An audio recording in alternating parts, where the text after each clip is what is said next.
Benin, 112,600 square kilometers, about 8 million inhabitants.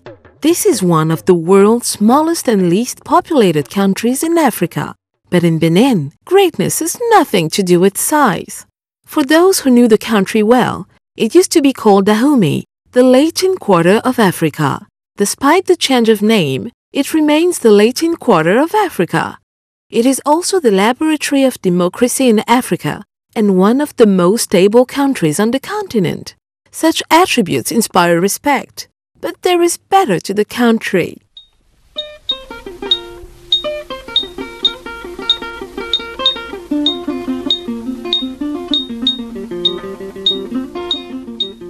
Its physical beauty is said to be irresistible. Its culture is said to be vivid. Its history is believed to be rich and fascinating, and its people is considered as one of the most hospitable, pacific, and smartest in the world.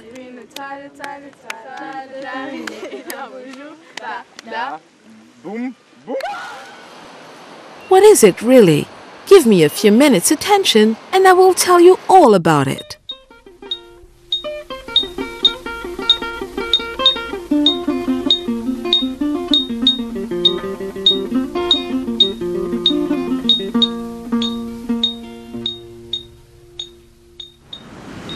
First fascination, it stretches on 150 kilometers.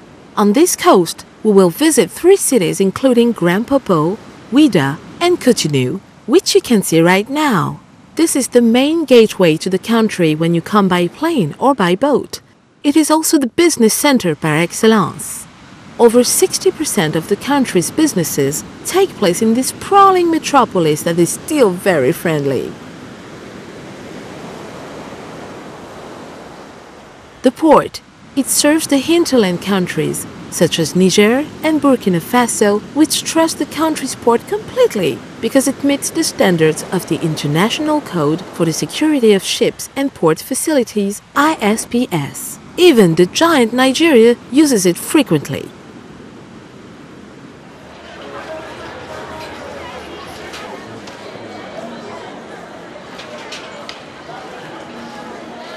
Another site in Cotonou is its market. It is one of the largest and busiest markets in West Africa. If you're interested in good business, you will find it here.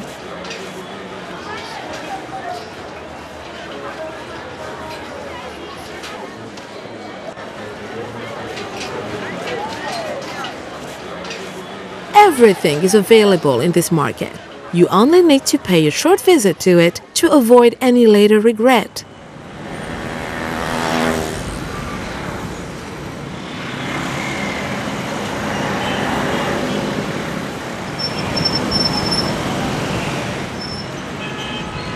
Cotonou is not the capital city of Benin, but it has the stuff of a capital city. Almost all institutions of the Republic are based here. The head offices of all international organizations are based in Cotonou. So do all embassies.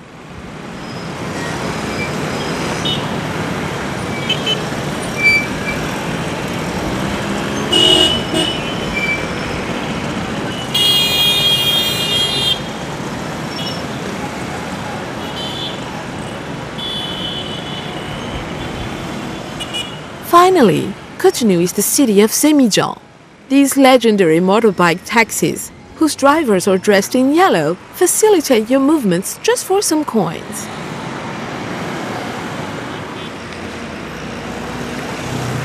Ouidah is my favorite. For me, this city epitomizes Benin. It is the symbol of pain and suffering because it was one of the top sites of the slave trade. Once in Benin, please pay a visit to this city and especially go down the slave route, starting from the slave auction place to the gate of no return, stopping at the tree of forgetfulness, Zomai Square, the memorial, and the tree of return. It is an edifying pilgrimage worth doing although it is moving. To complete your visit to the sites of this shameful trade, you must come here.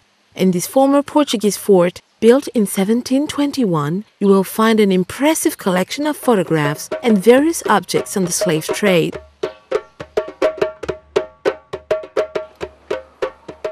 Ouida is also the symbol of successful integration. Descendants of former slavers and former slaves live in perfect harmony. It's incredible but true.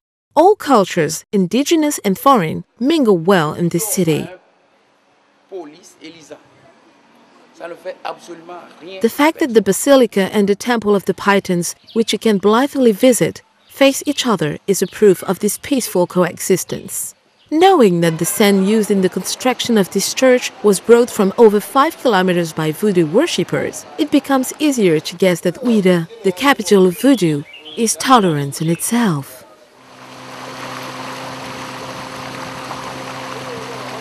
After Ouida, westward further, you come to Grand Popo, the pearl of the coastal region. The first contact of Benin with the West happened here. The Danish, the English, the Portuguese and the Dutch all once established here and erected counters that the sea has swallowed with time. This city is striking for its fine sand strewn with shells and its breathtaking landscape. Grand Popo is a town between two waters, the sea and a river. On your schedule, plan a night in Grand Popo. Besides the friendly hotels, you will experience the whistling of wind in the coconut trees and the sea lullaby to relax and soothe your nights.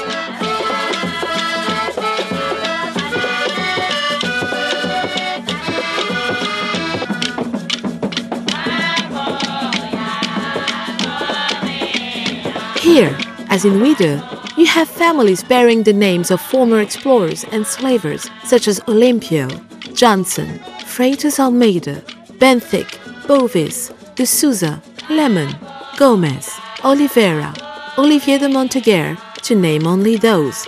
Such families are also found in Porto Novo, Benin's capital city. The Portuguese were here at home, for it seems the town reminded them of Porto. Thus, they named it Porto Novo in 1752. Porto Novo was an ancient kingdom. Today, it remains a rather historic city or a city museum. Porto Novo, it is Benin's memory. You'll find royal palaces including the one of King Tofo I in the city, old buildings in the Luso-Brazilian style, treasures in the various museums, the National Library, and many other sites, some as interesting as the others. Now, I suggest you go northward into Benin, precisely to Abomey, another historic city. But on the way, 2 stops are important.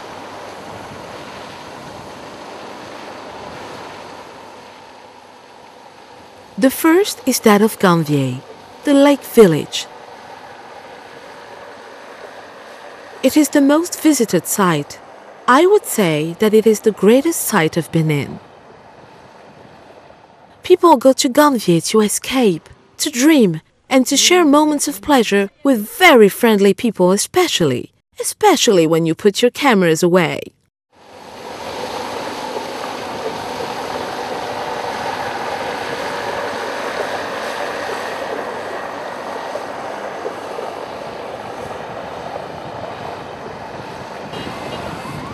In the beginning, I told you that this country is small but great. Well, evidences of this are not what miss. Here is another one. Toussaint Louverture, the first black general in the French army, the liberator of Haiti, the first of blacks in the land of the white.